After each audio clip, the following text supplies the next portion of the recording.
Assalamualaikum warahmatullahi wabarakatuh. Jumpa kembali bersama saya di Francisca Channel. Oke, di kesempatan kali ini saya masih membahas seputar Facebook ya. Untuk kreator-kreator Facebook pemula, kita bisa belajar bersama di sini ya. Oke, kali ini saya membahas tentang gagal melakukan penarikan saldo di Facebook ya, alias tidak dibayarkan. Nah, itu kenapa sih kita sudah capek-capek ngumpulin saldo hingga sampai ratusan dolar, tapi saat pencairan tiba-tiba statusnya jadi tidak dibayarkan ataupun gagal dalam melakukan penarikan. Nah, alhasil kita pasti kecewa. Kecewanya pasti ya, karena sudah diharap-harapkan saat gajian malah tidak bisa dicairkan alias gagal tidak dibayarkan.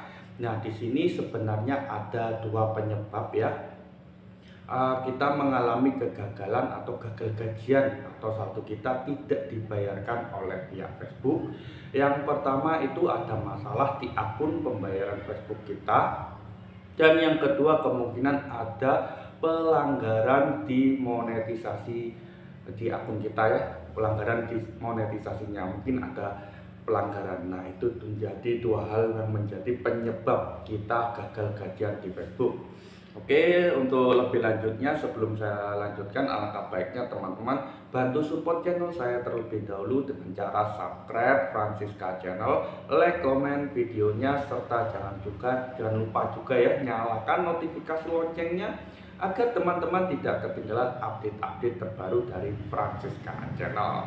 Oke, sudah lama ini ya nggak konten ya. Kali ini saya mau membahas Facebook lagi, gagal gajian. Nah, ini kemungkinan pertama teman-teman kalau mengalami gagal gajian ataupun tidak dibayarkan, silakan cek terlebih dahulu akun pembayaran Facebook ya. Nah, di akun pembayaran Facebook ini memang harus dilengkapi semuanya ya, alias semua data-datanya harus benar, mulai dari nama akun pembayarannya, alamat, biodata, info pajaknya, nomor rekeningnya, semua harus benar ya. Kalau teman-teman mengalami kegagalan, nah teman-teman cek saja terlebih dahulu di bagian rekeningnya. Kemungkinan ada nomor rekeningnya yang salah dimasukkan atau salah satu huruf saja yang dimasukkan, itu juga bisa mengalami kegagalan.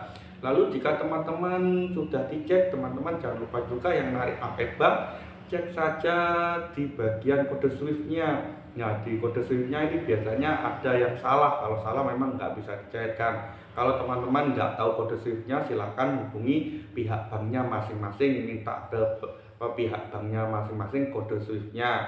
Misalnya kode SWIFT Bank Mandiri apa, kode SWIFT Bank BCA apa, itu ada sendiri-sendiri.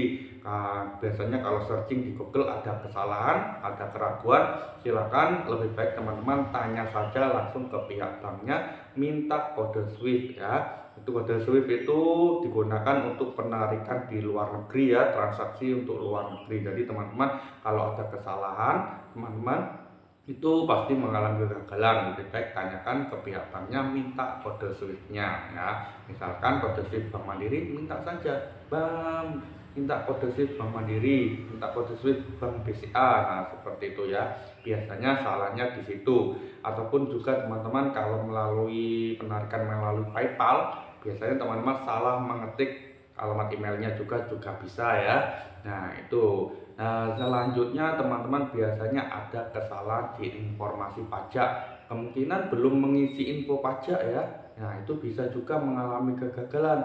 Ataupun teman-teman yang sering terjadi karena sering sekali gonta-ganti rekening. Misalkan bulan pertama pakai rekening BCA, bulan kedua diubah lagi pakai rekening Bank Mandiri, ataupun seringkali diubah-ubah ke akun PayPal. Nah, itu juga sering mengakibatkan kegagalan. Nah, saya sarankan teman-teman kalau sudah nariknya pakai akun bank BCA misalnya gitu ya, jauh nggak perlu diganti. Kalau nggak ada masalah terus saja pakai BCA seperti itu ya. Karena kalau diganti-ganti ini biasanya kita dimintai verifikasi ya. Misalnya verifikasi dokumen untuk rekeningnya, kita disuruh melakukan cek mutasi, mengirim dokumen mutasinya di banknya tersebut ya. Kita harus memverifikasi di bagian rekening. Ada juga yang suruh mengirim dokumen verifikasi di info pajaknya. Misalnya kita suruh memverifikasi mengupload KTP ya, seperti itu ya, SIM ataupun surat nikah ataupun dokumen-dokumen yang dibutuhkan oleh pihak Facebook. Itu biasanya terjadi karena kita sering sekali menggonta-ganti di bagian rekeningnya ataupun datanya salah ya. Data yang kita upload dianggap tidak sesuai, dianggap bukan milik kita sendiri. Jadi kita dimintai untuk memverifikasi dokumen. Nah, banyak sekali ini yang mengalami kegagalan untuk memverifikasi dokumen ya. Kalau kita salah memverifikasi dokumen, otomatis kita gagal gajian ya. Pastikan teman-teman kalau mau bikin akun pembayaran di awal-awal ya, misalnya pakai KTP, biodata KTP si A ya. Nanti kalau dimintai verifikasi ya teman-teman upload KTP si A itu ya, fotonya si A itu. Jangan nanti bikin akun pembayaran pertama pakai data si A, lalu disuruh verifikasi pakai datanya si B ya, itu bakalan ditolak. Kalau verifikasinya ditolak, otomatis gagal gajian, nggak bakal dibayarkan ya, saldonya nggak bakal dibayarkan oleh pihak Meta ataupun pihak Facebooknya ya.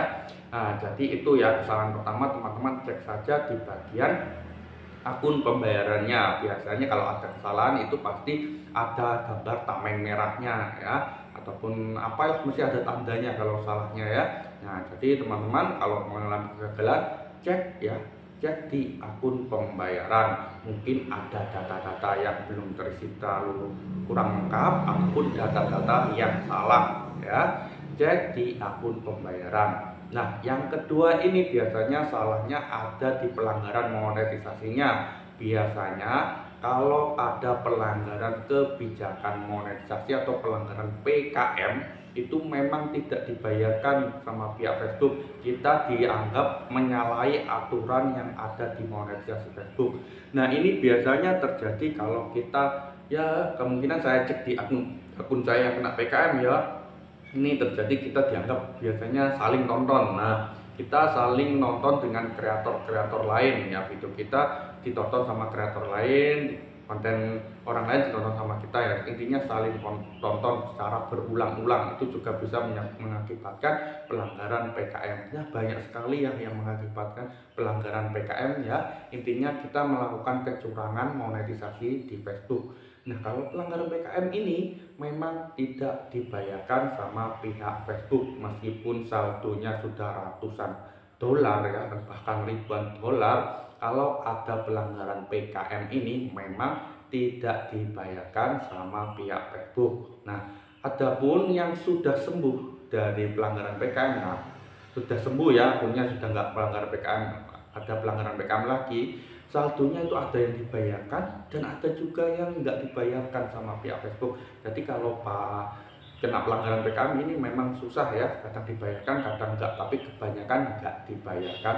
sama pihak Facebook. Nah, jadi itulah dua penyebab ya yang menjadi masalah saldo Facebook kita enggak dibayarkan alias gagal gajian, yaitu yang pertama yang tadi saya bilang ya, ada masalah di akun pembayarannya, dan yang kedua ada pelanggaran di monetisasinya, yaitu biasanya pelanggaran kebijakan monetisasi atau pelanggaran PKM. Nah, oke, mungkin itu saja sedikit sharing-sharing yang saya bisa informasikan hari ini. Jangan lupa ya teman-teman, bantu support channel saya lagi ya dengan cara subscribe Francisca Channel, like, komen videonya, serta jangan lupa juga nyalakan notifikasi loncengnya agar teman-teman tidak ketinggalan update-update terbaru dari Francisca Channel.